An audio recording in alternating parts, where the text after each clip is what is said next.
de cette magnifique cité orientale dans la nuit des temps. Mais, dès le VIe siècle, elle était déjà considérée comme la première ville du Yémen.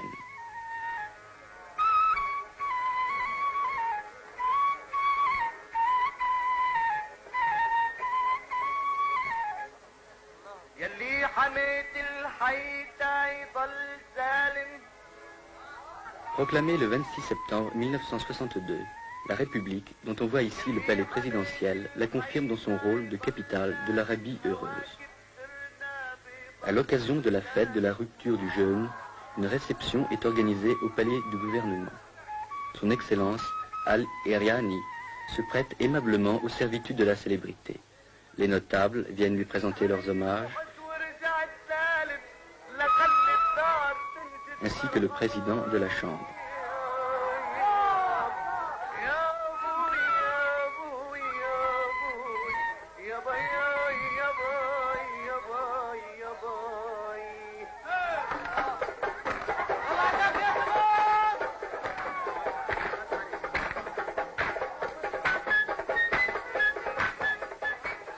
Le matin de cette journée de fête, les fidèles se sont rendus aux différentes mosquées de la ville, particulièrement à Mashhad, lieu de prière en plein air.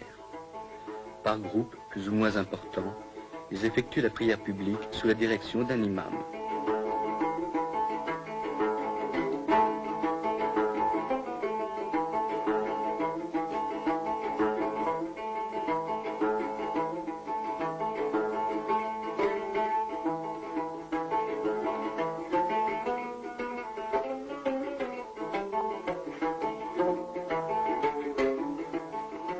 Pour cet ultime voyage, une déambulation dans la partie moderne de la ville est de rigueur.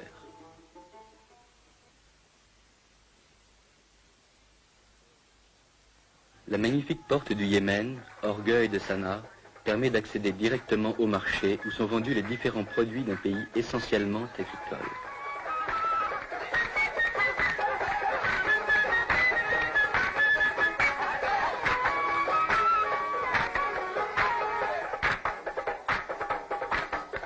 Toujours dissimulée au regard, la femme est parfois drapée de noir.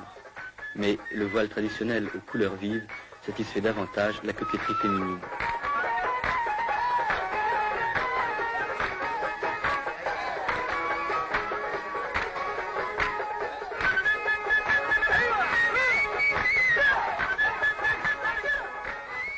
L'artisan yéménite travaille selon des méthodes ancestrales mais efficaces. Ces plats sont taillés d'une seule pièce dans la pierre tendre.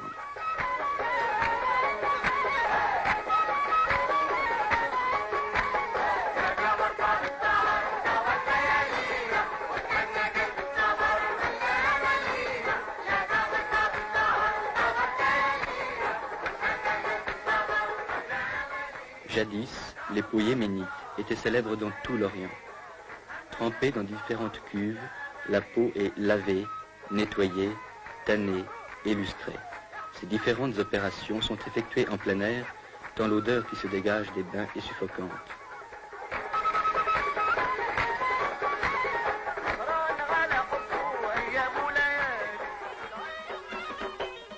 À l'occasion d'un mariage, jeunes et vieux exécutent les pas du Bara, la danse nationale yéménite.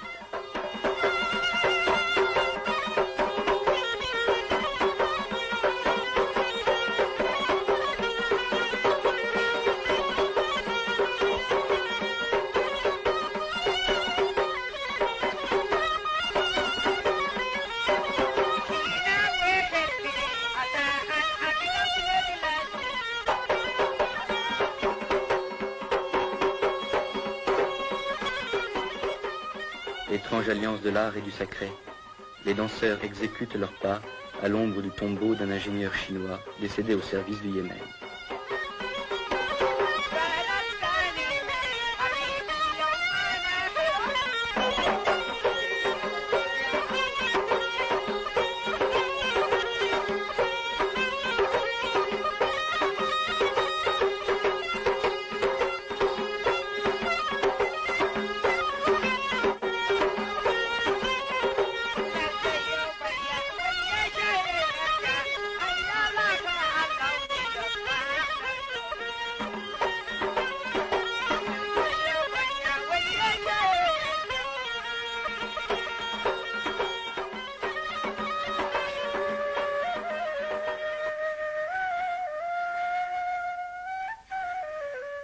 quittons Sanaa pour Wadi Dar, célèbre par son château, construit sur un énorme socle rocheux, et nous poursuivons notre route vers Amran.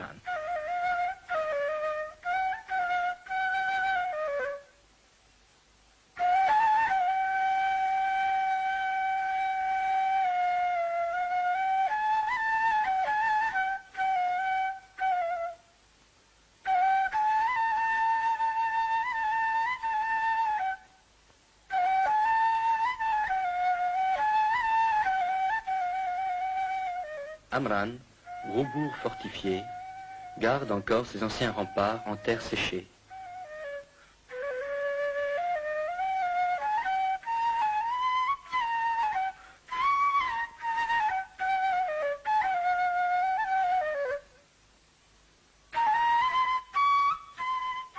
Son petit marché, ses terrasses sans prétention, dénotent la petite ville de province. Fidèles aux traditions, ses habitants organisent en notre honneur un véritable festival de danse folklorique.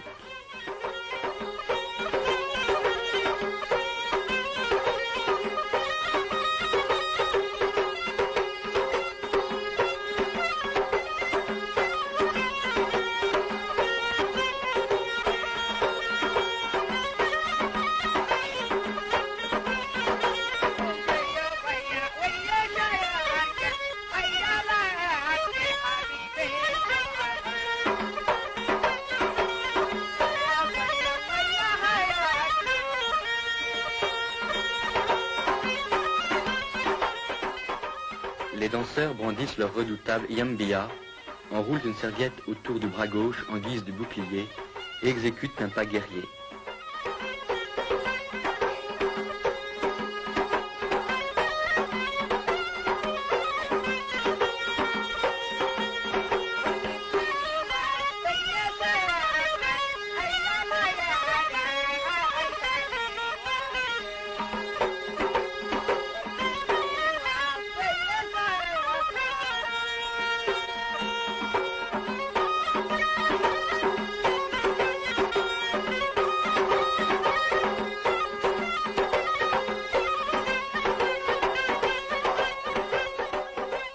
Et voici le moment crucial de la compétition.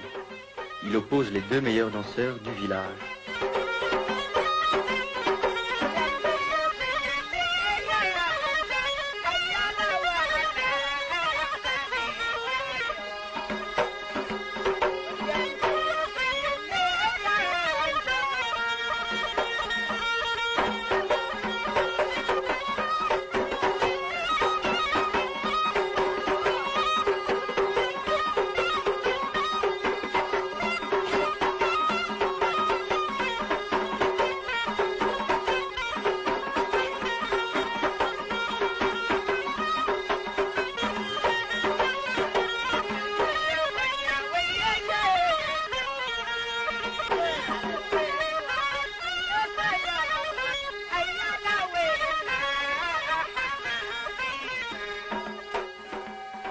De Amran, nous nous dirigeons vers Kamr, centre vital de la célèbre confédération des Hachides. Admirons en passant cet ingénieux système de puisage où l'homme incite la bête au travail par le geste et par le chant.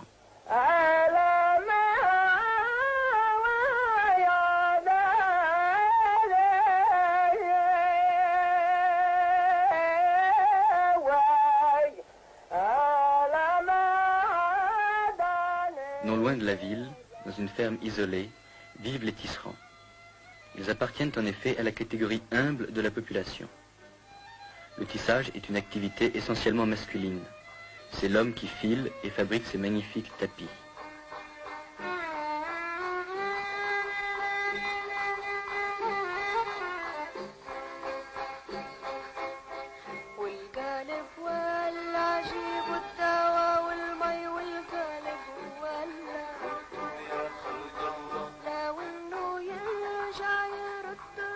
La femme lui prête sporadiquement son concours, car elle est avant tout la gardienne du foyer.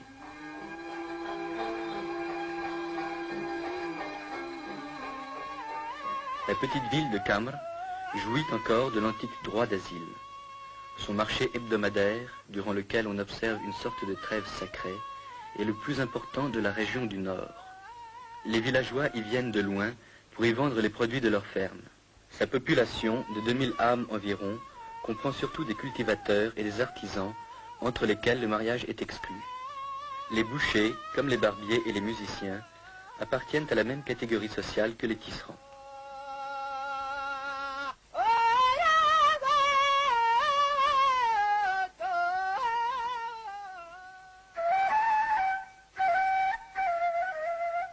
Notre voyage à Zafar n'est pas du tout repos.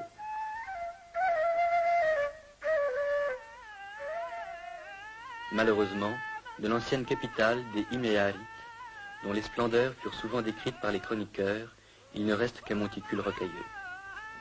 Certaines maisons du nouveau village portent la marque du passé.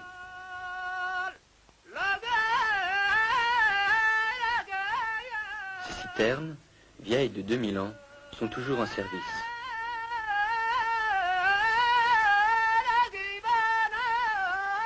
En descendant vers la plaine, le paysage devient moins austère et l'on est agréablement surpris par la fertilité du sol. De loin, on entend le chant ancestral du battage.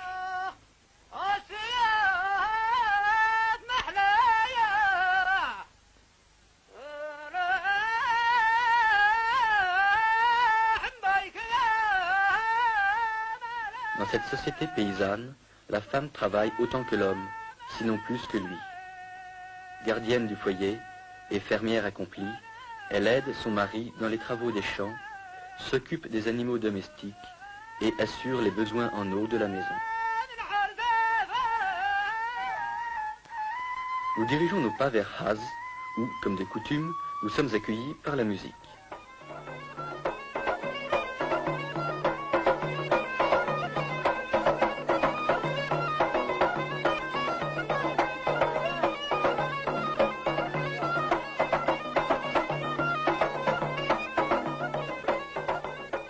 C'est un jour de marché et nous pouvons ainsi admirer le pittoresque des costumes et la variété des produits.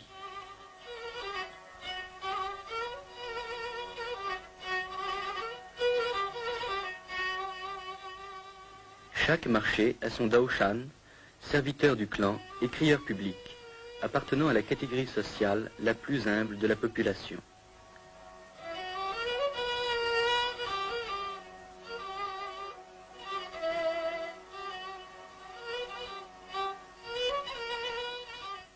Le marché a aussi son juge, reconnaissable sur ses images à son bâton. Contrairement à la citadine, la paysanne ne se voile pas. Elle se protège seulement du soleil et de la poussière. Le marché terminé, on compte ses gains, on se dit un dernier mot, et l'on prend le chemin du retour vers des villages presque inaccessibles.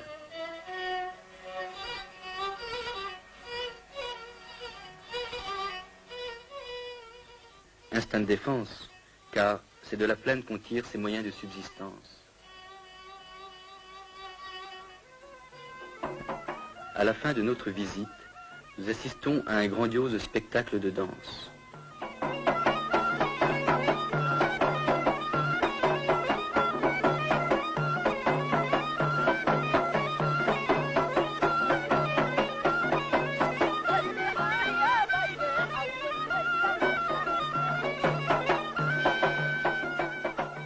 Le Yéménite est passionné de danse qu'il considère comme une manifestation de sa sensibilité artistique. Si le rythme et la cadence accusent une certaine monotonie, la chorégraphie est sujette à variation.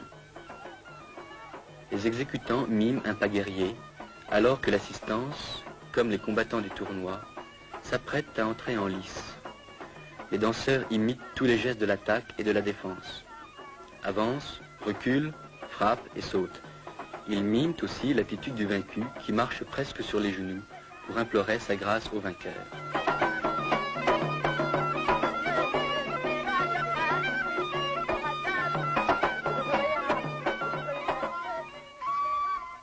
Nous quittons ces paysages austères pour nous rendre vers un site qui respire la quiétude et la fraîcheur. C'est la région la plus fertile de l'Arabie heureuse, dominée par la riante Djibla. Aucune autre ville du Yémen ne lui est comparable, tant son charme est grand.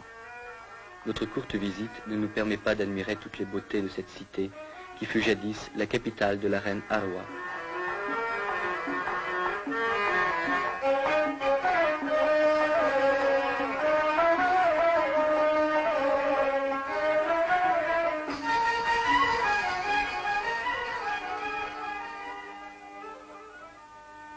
Moins typique que Sanaa, moins fascinante que Djibla, Taïz, la deuxième ville du Yémen, adossée au mont Saber à plus de 1200 mètres d'altitude, l'emporte sur l'une et l'autre par son esprit ouvert au commerce et à l'industrie. Elle est dominée par la mosquée Ashrafiyya, qui semble la tenir sous sa protection. Ancienne résidence de l'imam Ahmad, elle garde son ancien cachet, ses remparts et sa redoutable forteresse.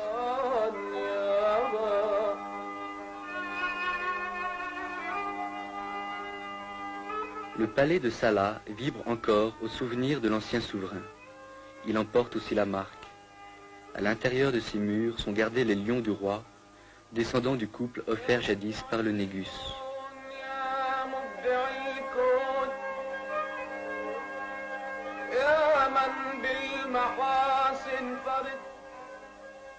Dès le XIVe siècle, Ibn Battuta parlait de l'influence de l'Inde sur le Yémen. Nous ne le démentirons pas. Taïz regorge de produits de toutes sortes en provenance de ce pays, et l'on éprouve un réel plaisir à flâner dans ses souks.